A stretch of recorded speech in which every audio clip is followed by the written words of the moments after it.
My name's Swami Nathan Jayaraman. It's a really long name. People call me Swami for short. I was born in Malaysia, but when I was very young, my parents emigrated to the UK, and so I was brought up in the UK, went to school there, worked there.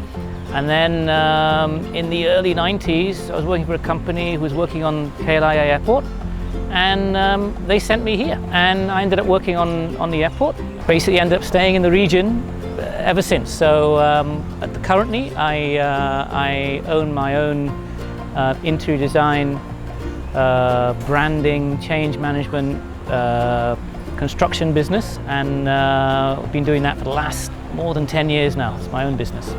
My name is Kington. I'm a director at Urban Agenda Design and a co-founder at Rex KL. So in Urban Agenda, we provide services to urban planning, architectural design, interior designs, and placemaking. So what we do is essentially looking at design as a holistic approach to placemake, to build community, and also to look into the most basic urban criteria that putting people at the forefront in our design of projects.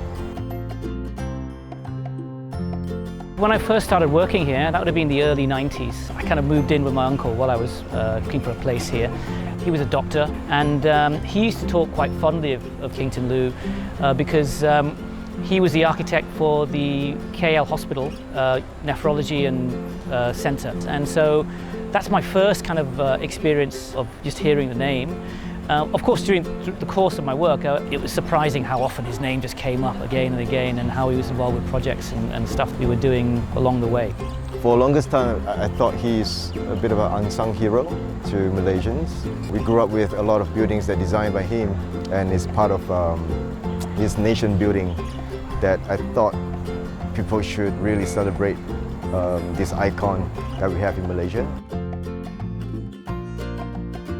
A project I remember very fondly actually was a project I did in the mid-2000s in Menara Daya Bumi, and I can remember being really amazed with the spaces. It wasn't just the building, it was the entire development. It wasn't just modernist, it wasn't just brutal, and it wasn't just just a building for the sake of building. It felt appropriate and it felt Malaysian. So I think Daya Bumi, Menara Daya Bumi is my favourite so far, because I've worked there. So one of the projects that I'm really inspired by, which is designed by Kington Loo, is the Dewan Tunku Chancellor in University of Malaya. But it's only after I came back from London that I started to recognize this building is truly a masterpiece. That is quite an inspiring building, seeing a massive structure built with concrete that's still sensitive to our climate, which I think that also influenced a lot of architects or designers in my generation or the generation to come. It's truly a timeless piece. You know, I think there's a lot of things that Kington Loo did which wasn't just modernist. I think he did bring and he did use modern materials, steel, glass, concrete, to build. And he used that in a very kind of modernist context. But he didn't forget the environment and even our surroundings here in Kenny Hills, and he did it whilst modernising the trends and buildings that we have here today. Kington Loo has always been championing about putting public as the core in every project he works on. That the users, the end users, or the public are end of the day the actual occupants of the buildings.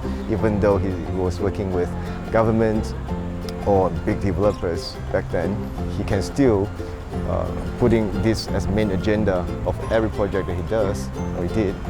I think all designers should be doing that before we address aesthetic or design or architectural agenda in every project we do.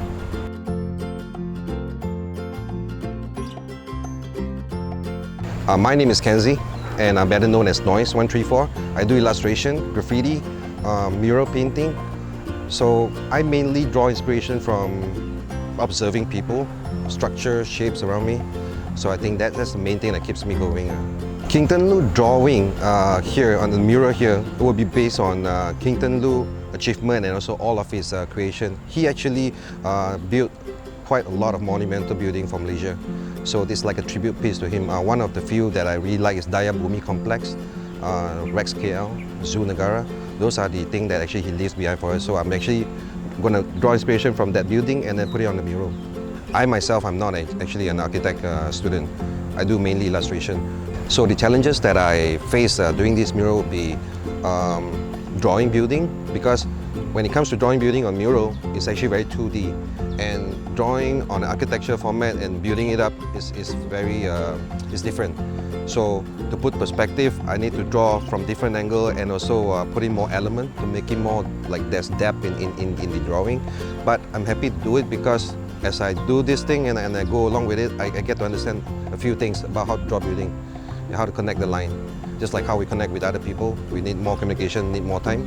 So that's how I overcome the challenge.